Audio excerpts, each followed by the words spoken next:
টাকা না ক্যারিয়ার?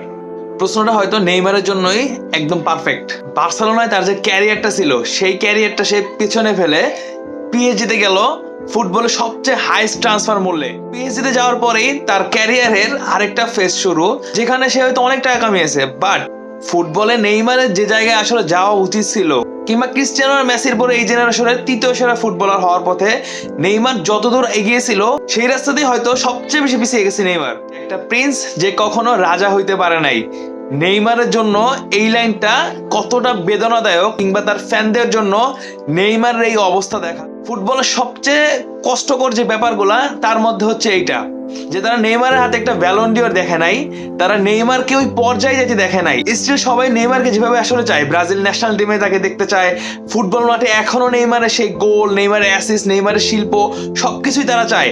নেইমারকে আসলে ওই পর্যায়ে এখনো সবাই দেখতে চায়, নেইমারের হাতে একটা ব্যালন ডিওর দেখতে চায়। কিন্তু নেইমার এখন ইউরোপ ছেড়ে ব্রাজিলে চলে যাচ্ছে, সান্তোসে চলে যাচ্ছে। এটা কি আসলে হওয়া উচিত ছিল?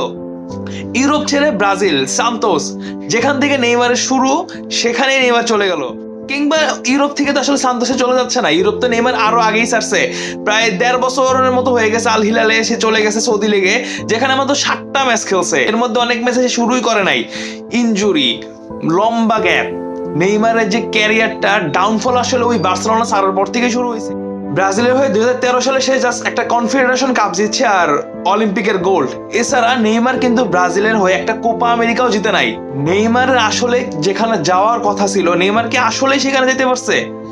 একজন নেইমার ফ্যানের জন্য ব্যাপারটা আসলে কতটা কষ্টদায়ক যে ক্রিস্টিয়ানো মেসির পর এই জেনারেশনের তৃতীয় সেরা ফুটবলার হওয়ার পিছনে সবচেয়ে বেশি যে এগিয়েছিল সেই নেইমার এখন তার ক্যারিয়ারটা শেষ করবে ব্রাজিলিয়ান লিগে।